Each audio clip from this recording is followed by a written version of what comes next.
Ijazah asli tapi palsu memang bisa diperoleh dengan cara instan. Tanpa mengikuti proses perkuliahan dan hanya mengeluarkan sejumlah uang, seseorang bisa memiliki sebuah ijazah dan menyandang gelar akademik. Seperti yang dilakukan oleh Doni. Karena ingin segera bekerja di sebuah perusahaan swasta, Doni memutuskan untuk membeli ijazah dan mendapat gelar sarjana. Ijazah yang saya miliki ini asli tapi palsu. Kenapa dibilang asli? Karena ijazah saya ini terdaftar di kampus. Karena memang ada pihak dari kampus juga ikut bermain untuk membuat ijazah itu. Selain Doni, tim investigasi iNews TV juga menemui seorang oknum dosen yang juga terjun dalam bisnis jual beli ijazah. Saya nggak perlu kuliah kan? Nggak perlu. Hah? Paling kalau mau sidang aja. Sidang, Pak. Sidang tuh, karena keren sih. Kalau nggak mau ya udah.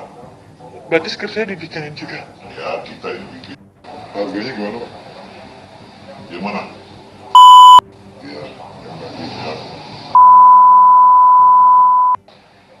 15. Kalau makan per bulan. Itu langsung Ya langsung tanggal 21 Juni sudah. Tapi di kampusnya juga terdaftar ya, Pak? Iyalah. Aman lah ya, aman ya. Dari kampus tambah. Ini seperti segala terdaftar apalagi di kampus. Bisnis jual beli ijazah tidak akan berhenti selama masih banyaknya peminat. Karena semakin tinggi permintaan ijazah, maka layanan jasa pembuatan ijazah asli tapi palsu akan semakin menjamur. Lalu, bagaimana pemerintah harusnya mengatasi persoalan ini? Ijazah yang asli tapi palsu. Saya akan bacakan dulu ya komentar yang sudah masuk di iNewsTVmobile.com. Ada beberapa, nih misalnya yang menyampaikan bahwa parah, sepertinya sila ke-1 di negeri ini sudah diganti dengan keuangan yang Maha Esa. Kemudian pecat saja pengguna ijazah palsu yang ada di pemerintahan jika memang ijazah adalah mutlak sebagai syarat. Kemudian ada komentar menarik nih, mau dapat ijazah kok seperti masak mie instan, maunya cepat dan mudah katanya. Murah loh Pak, cuma 15 sampai 40 juta, Prof Edi. Ada yang di bawahnya. Ada yang lebih di bawah lagi. Ini kan sebetulnya yang menjadikan gini, ada yang palsu bahwa institusinya tidak terdaftar sehingga tidak berhak mengeluarkan ijazah perguruan tinggi. Tetapi ada yang oknum seperti tadi, jadi terdaftar di kooperatif, apalagi di kampus gitu statementnya. Prof Edi, komentar Anda. Jadi begini, kalau ada tadi seperti dosen yang terlibat itu ya harus diusir betul ya dari kampus itu, dan juga karena pemalsuan itu kan kriminal juga ya, masukkan ke penjara gitu kan. Jadi menurut saya begini, kalau ada oknum yang terlibat maka oknumnya itu yang kita hukum. Tapi kalau lembaganya yang terlibat, artinya ada polisi lembaga yang melegitimasi itu, maka perguruan tingginya harus ditutup. Harus ditutup betul, tanpa ampun. Karena itu sudah memberikan noda yang sangat luar biasa kepada komunitas kampus yang kredibilitasnya masih baik lah sebetulnya gitu ya. Nah kalau nantinya ada korban misalnya, ada dosen yang tidak tahu menahu, ada mahasiswa yang tidak tahu menahu, ya kita atasi lah. Bagaimana kita alokasikan ke perguruan tinggi lain. Tapi yang pelakunya ya harus dihukum betul. Saya pengen tahu yang tadi kita lihat di tayangan awal, Berkeley University of Michigan itu terdaftar nggak di asosiasi? Tidak ada itu. Kita yang terdaftar itu yang betul-betul ada di Dikti, di Kementerian Pendidikan Tinggi. Kalau yang abal-abal pasti nggak ada di tempat kita. Karena itu betul-betul ijazah palsu betul. Tapi kan yang masalah lain adalah ada perguruan tingginya gitu ya, yang orang betul terdaftar, terakreditasi, menurut Pak Menteri kan di Tenggarai itu mereka kuliah 2 SKS, 4 SKS ya. Padahal paling tidak kita butuh 148 SKS waktu Mbak Tina kuliah dulu kan. Ini 4 SKS dia sudah sarjana. Nah, Asik kan banget itu ya. apa yang dia peroleh? Apa yang dia gitu dapat. Kan. Nah, kalau dari sisi aparatur negara, Menteri Pemberdayaan Aparatur Negara sudah menerapkan sanksi. Tapi kalau dari asosiasi nih, kalau ketahuan ada perguruan tinggi yang bandel, ini kan tentu pimpinannya saya menduga dan berprasangka baik tidak tahu, tapi ini pada oknum. Nah gimana harusnya edarannya, misalnya pimpinan seluruh perguruan tinggi harus menyelacak lalu memecat dosen, oknum dosen? Iya, Saya kira itu harus itu ya. Tetapi kan perguruan tingginya kalau tidak tahu kan nggak ada masalah ya. Karena apa? Ini kan perguruan tinggi itu kan penjaga norma dan juga harus memegang betul moral standar. Nah, kalau orang ingin memperoleh ijazah, dia itu kan harus memenuhi norma-norma akademik. Norma akademik itu apa? Dia harus kuliah, dia harus ikut ujian, harus menyelesaikan tugas-tugasnya dan menempuh SKS sejumlah tertentu, ya, minimal dia penuhin. Nah, kalau itu tidak terpenuhi, maka tidak boleh dia memperoleh ijazah. Nah, ternyata ada yang memperoleh ijazah tanpa memenuhi norma akademik ini. Nah, ini kan yang sangat tidak patut menurut saya. Oleh karena itu, ya harus betul-betul dibatalkan ijazahnya.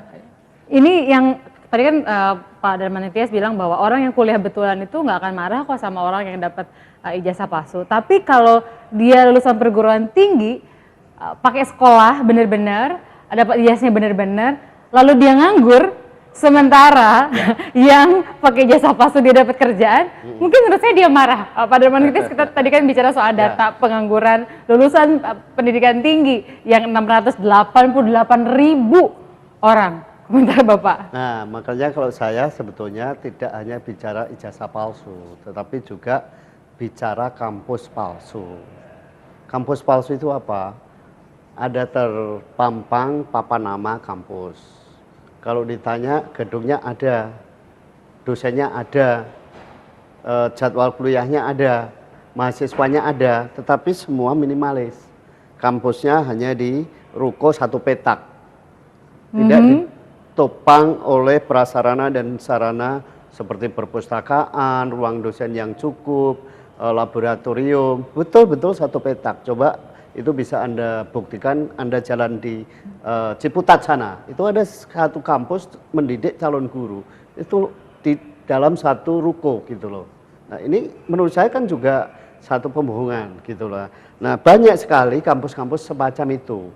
Nah, hasilnya dugaan saya salah satunya begini, karena apa? Karena lulusannya itu tinggi, banyak, jumlahnya banyak, tetapi kualitasnya rendah sehingga tidak terserap oleh pasar. Nah, ini yang berkontribusi pada pengangguran terdidik yang tinggi, gitu loh. Jadi memang makanya kenapa pemerintah kan, menyemangati juga mendingan sekolah SMK daripada kuliah tapi kampus palsu atau abal-abal gitu. Nah, sepakat nggak dengan terminologi kampus palsu? Apakah kampus itu diantaranya dilihat dari secara fisik gitu, seperti tadi satu petak tadi? Ya kalau saya gampang tuh penyelesaiannya. Yang seperti itu ya ditutup oleh pemerintah. Kan ada persyaratan untuk sebuah kampus.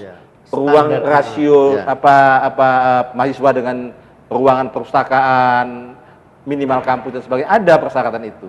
Nah, kembali tadi soal data tadi. Itu satu hal. Artinya apa? Kampus tidak memberikan kompetensi yang memadai sehingga mereka tidak bisa memenuhi persyaratan untuk masuk, itu satu hal. Tetapi juga ada hal lain gitu ya. Kita lihat di dalam pengangguran lulusan pendidikan tinggi, diploma dan S1 yang hampir 700.000 tadi, itu juga karena ketidakcocokan antara bidang ilmu yang diperoleh dengan kebutuhan pasar, dengan bursa kerja, link and match-nya itu.